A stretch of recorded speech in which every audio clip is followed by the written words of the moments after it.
오늘 고린도후서 4장 7절 이하의 말씀을 보면 우리가 보배를 질그릇에 가졌다 하는 말씀으로 시작을 하고 있습니다.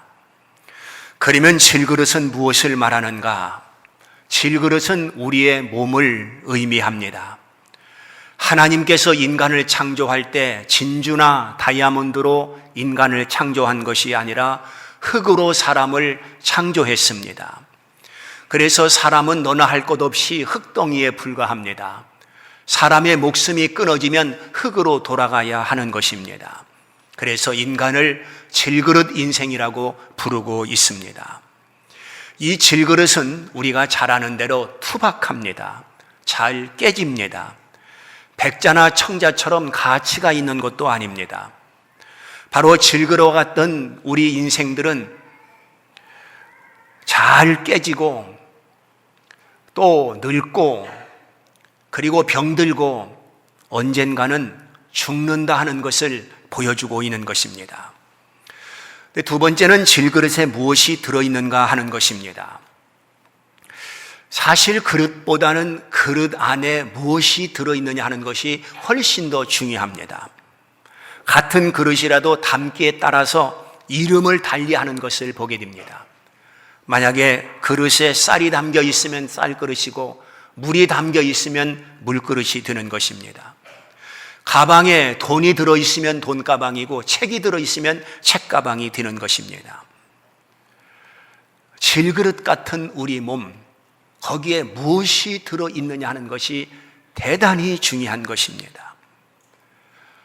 거기에 쓰레기가 들었다고 한다면 그건 쓰레기통에 불과할 것입니다. 그런데 오늘 말씀을 보니까 질그릇에 보배를 가졌다 이렇게 말씀을 하고 있습니다. 그 보배가 어떤 보배인가? 예수 그리스도가 보배라고 말씀하고 있는 것입니다. 우리가 이 보배를 질그릇에 가졌으니 라고 7절에 말씀을 하고 있습니다. 예수 그리스도, 바로 그분이 내 안에 계시다는 것이죠. 예수 그리스도가 우리 안에 어떻게 계시느냐 하면 7절 말씀을 보니까 예수 그리스도의 능력으로 계신다고 했고 10절에 기록된 말씀을 보니까 예수 그리스도가 생명으로 계신다라고 말씀하고 있습니다. 내 안에 예수 그리스도의 생명, 내 안에 예수 그리스도의 능력이 있음을 말씀하고 있는 것입니다. 여러분, 우리 안에 누가 들어있느냐 하는 것은 참으로 중요하지 않습니까?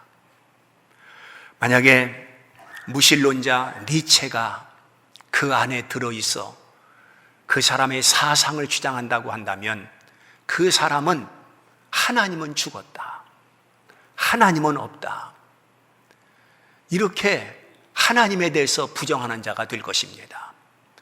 그런가 하면 염세 철학자 쇼펜하우엘이 그 사람 속에 들어있다고 한다면 모든 인생을 비관으로 보고 바로 그 사람은 자살을 미워하는 사람으로 전락할 것입니다. 어떤 사상이 들어있느냐에 따라서 공산주의자도 될 수 있고 또한 자유민주주의자도 될 수가 있는 것입니다. 사람은 같은 사람이로되 그 사람을 누가 지배하느냐, 그 사람에게 어떤 사상이 들어있느냐 하는 것이 중요한데 우리 예수 믿는 사람은 그 안에 예수 그리스도가 들어있다.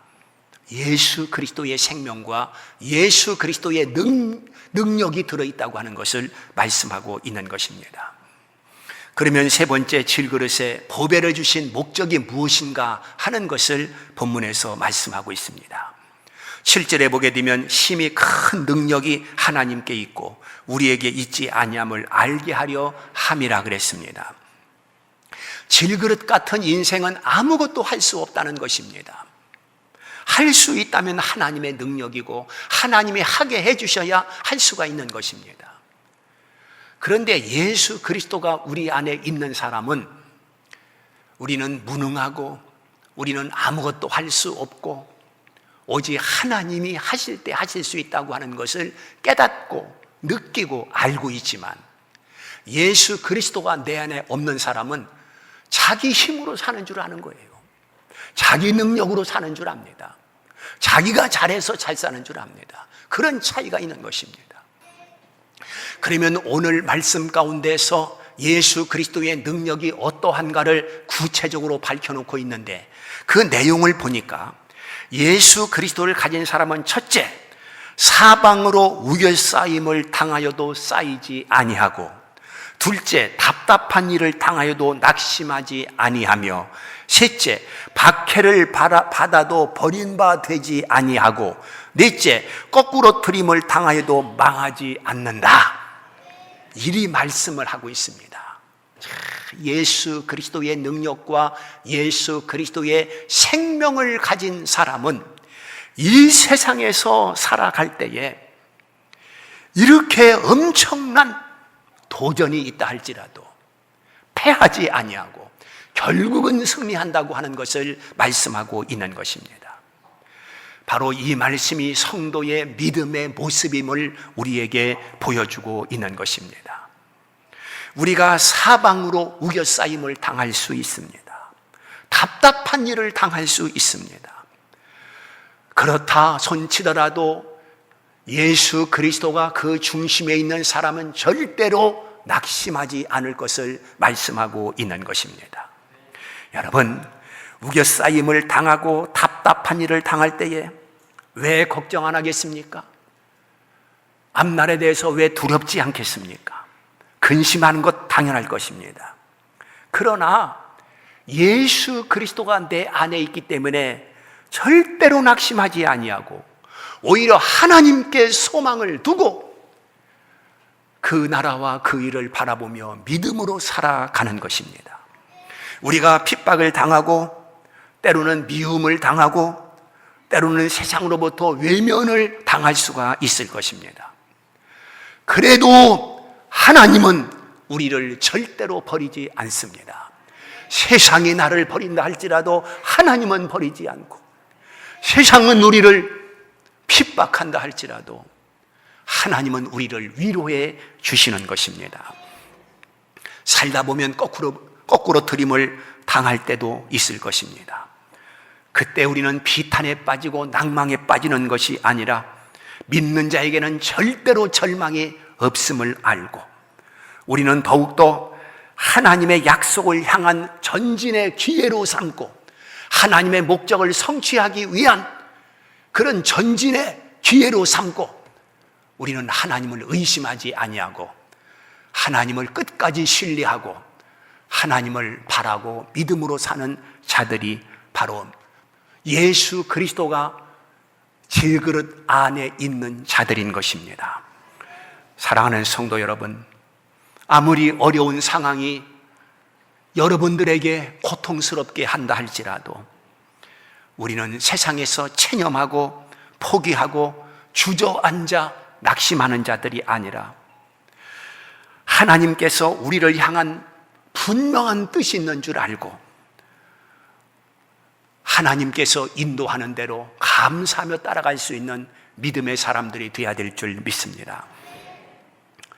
하나님께서 우리를 사망의 음침한 골짜기로 끌고 갈 수도 있습니다.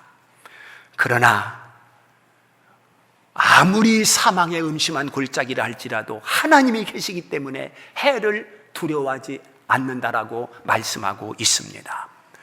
또한 사망의 음침한 골짜기를 통해서 자기 이름을 위하여 바로 그것이 의의 길로 인도하는 것이라고 성경은 말씀하고 있는 것입니다. 우리는 분명하게 깨달아야 할 것이 무엇이냐면 하나님께서 섭리 가운데 우리를 인도하시는데 그 섭리 가운데 인도하실 때에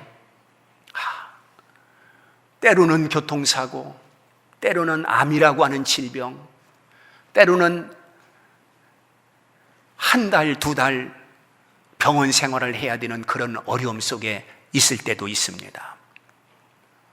이런 것이 없으면 좋겠죠. 이런 것이 나에게 다가오지 아니하면 좋겠죠. 그러나 이런 것까지라도 하나님의 선물로 받아들일 수 있는 그런 믿음이 성도들에게 필요한 것입니다. 왜 그렇습니까? 우리가 신앙생활을 한평생 하는 가운데에 밋밋한 신앙생활 속에서는 하나님의 깊은 은혜를 체험할 수 없고 하나님의 능력을 경험할 수 없습니다. 저 밋밋한 신앙생활 속에서는 이런 하나님의 특별한 은혜를 우리가 경험할 수 없는 것입니다.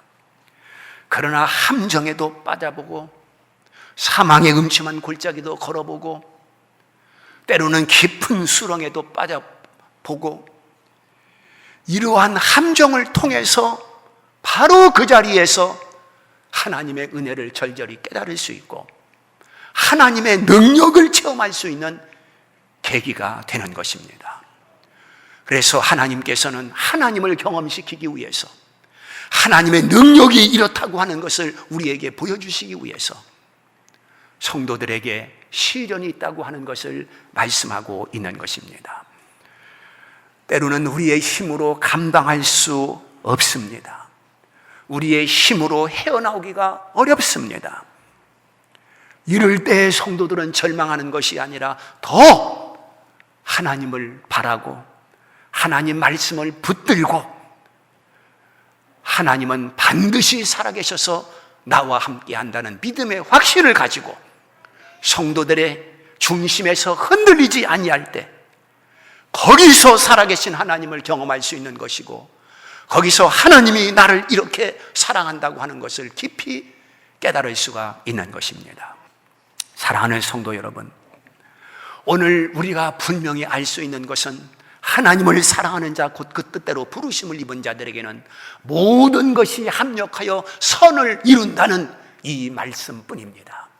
이 말씀을 붙들고 나가는 한 성도들에게 무슨 낙심이 있으며 무슨 절망이 있을 수가 있겠습니까?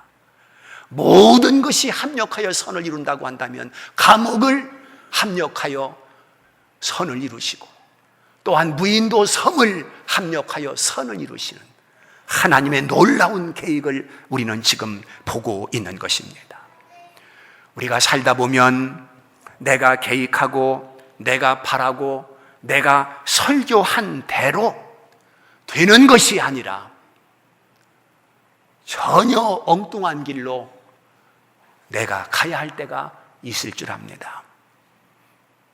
내가 계획하고 내가 바라고 내가 소망하는 그것이 곧 하나님 뜻이라고 고집할 수 있겠습니까? 그렇지 않다는 것입니다. 내 계획과 하나님의 계획이 다를 수 있고 내가 가고자 하는 길과 하나님이 원하는 길이 다를 수가 있는 것입니다. 그러므로 아무리 내 계획이 그럴듯하게 보인다 할지라도 우리는 그 계획을 붙들고 고집스럽게 하나님의 뜻을 거역하는 것이 아니라 하나님의 인도에 하나님의 섭리에 순응할 때에 하나님의 놀라운 목적이 나를 통해서 성취돼 간다고 하는 것을 기억해야 되는 것입니다. 그래서 바울은 로마서 15장 23절에 이렇게 말씀하고 있는 것을 보게 됩니다. 그가 서바나로 가기를 원했다는 것입니다. 서바나는 지금의 스페인을 말합니다. 그러나 하나님께서는 그를 서바나에 데려다 놓은 것이 아니라 예루살렘으로 인도한 것을 볼 수 있습니다.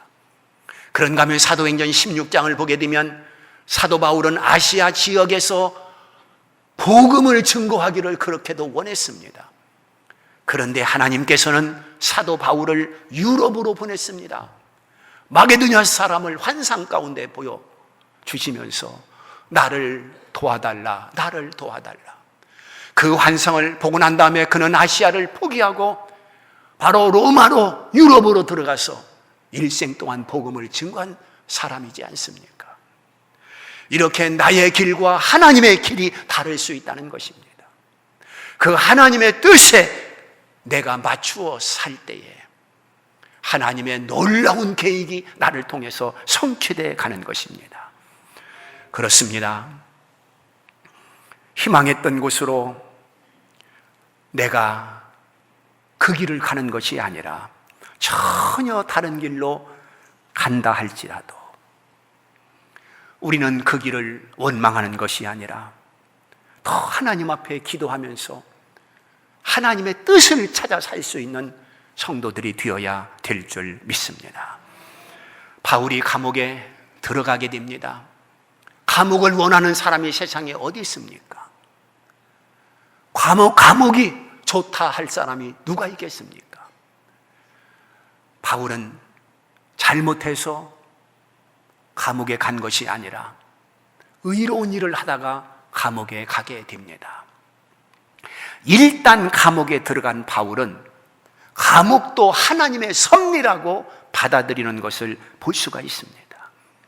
웬만한 사람 같으면 비통한 자리라고 생각하면서 발악하고, 그리고 감옥에 들어온 것에 대해서 사람들을 원망하면서 하나님이 나와 함께 하시고 살아계시다면 나를 왜 이런 막장으로 인도했을까? 하나님을 원망할 수도 있었을 것입니다. 그러나 사도 바울은 일단 감옥에 들어왔을 때에 하나님의 인도하심으로 받아들이게 됩니다. 그래서 하나님의 뜻을 향한 전진의 기회로 그 장소를 삼게 되는 것을 보게 됩니다. 그래서 그는 그 감옥에서 하나님의 뜻을 찾기 위해서 기도하게 되고, 감옥도 감사합니다 이런 마음으로 찬송을 부르는 것을 볼 수 있습니다. 마침내 그 감옥이 한 가족을 구원하지 않습니까? 간수의 가족을 구원하는 계기가 됐고, 온 가족이 세례를 받고 기뻐했다고 성경에 밝혀놓고 있는 것입니다. 그래서 빌립보서 1장 12절에서 사도 바울은 고백하기를, 형제들아 나의 당한 일이 도리어 복음의 진보가 된 것을 너희가 알기를 원하노라 그랬습니다. 내가 감옥에서 고통당하고 어려움을 겪은 이것이 바로 복음의 진보가 된 줄을 너희가 알기를 원하노라. 하나님의 놀라운 섭리를 우리에게 보여주고 있는 것입니다. 그러므로 내가 계획하고 내가 도모했던 일이 그대로 되지 않는다고 하나님의 뜻이 아니라고 그렇게 말할 수가 없는 것입니다. 그것은 내 계획일 뿐, 내 생각일 뿐, 하나님께서 가지고 있는 하나님의 뜻이 있다고 하는 것을 우리는 알아야 되는 것입니다. 우리는 하나님의 섭리에 붙들려 사는 인생이라고 하는 것을 알아야 됩니다. 오늘 내가 살고 있는 이 형편, 오늘 내가 걸어가고 있는 이 길이 결코 우연이 아니라 그런 말입니다. 하나님의 인도하심이요, 하나님의 이끄심이요, 하나님의 함께 하심이라 그런 말입니다. 그러므로 지금 현재의 내 생활이 아무리 비관적인 생활이라 할지라도 비관하지 말고, 고통스러운 생활이라 할지라도 고통의 성도들이 내 마음을 빼앗기지 말고, 주여 이것도 하나님의 은혜입니다 이렇게 여기면서 성도들이 살 때 바로 하나님께 영광이요, 하나님은 그 사람을 통해서 하나님께서 원하시는 뜻을 이루어 주시는 것입니다. 어떤 일로 인해서 내가 실패했다, 혹은 답답한 감옥과 같은 우겨싸임을 당했다. 그러나 오늘 말씀을 보니까 답답한 일을 당한다 할지라도, 우겨싸임을 당한다 할지라도, 거꾸로 트림을 당한다 할지라도 우리는 결코 낙심할 자들이 아니라고 하는 것을 말씀하고 있는 것입니다. 바로 절망적인 상황이 유익한 방향으로 바뀌어 진행되도록 믿음을 가지고 우리 성도들이 기도해야 되며, 거기서 말씀을 붙들어야 되며, 거기서 살아계신 하나님을 바라볼 수 있는 신앙의 눈이 필요한 것입니다. 그러면 악을 선으로 바꾸시는 하나님의 사랑을 우리 모든 성도들이 경험할 수 있을 것입니다. 니느웨 백성들은 40일 후에 멸망한다고 하나님께서 선언했습니다. 그래서 요나도 니느웨 성에 가서 40일 후에 멸망한다고 선포했습니다. 그러나 왕으로부터 어린아이에 이르기까지 그들이 금식하며 회개할 때 하나님이 뜻을 돌이키사 40일 후에 멸망한다던 그들을 멸망시키지 않고 구원해 주시는 것을 볼 수 있습니다. 그러므로 악을 선으로 바꾸시는 하나님의 놀라운 은혜를 우리가 깨달을진대, 성도들이 어려운 일을 당할 때 바로 그때가 말씀을 붙들을 때요, 성도들이 어려운 일을 당할 때 바로 그때가 하나님 앞에 기도할 때요, 그러면 악을 선으로 바꿔주실 줄 믿습니다. 예수님의 제자들은 실패했을 때 낙향하여 갈릴리 바다를 찾아가 고기를 잡았습니다. 그물을 내렸습니다. 그러나 그들에게는 한 마리의 고기도 잡을 수 없는 실패 인생이 되어버리고 말았습니다. 그때 누가 찾아왔습니까? 예수님이 찾아왔습니다. 여러분, 무슨 지위를 가질 때, 명예를 가질 때, 뭐 장관이 된다든지 총리가 된다든지 그러면 사람들이 들끓는다고 그럽니다. 사람들에게 뭔가 얻을까 해서 문전성시를 이루는 것입니다. 그런데 그 사람이 실패했을 때, 그 사람이 가지고 있었던 모든 권력을 다 빼앗겼을 때 그 집은 싸늘하다고 그럽니다. 한 사람도 찾아오는 사람이 없다는 것입니다. 지금 실패한 베드로에게 한 사람도 찾아오는 사람이 없었을 때에 오직 주님께서 찾아갔습니다.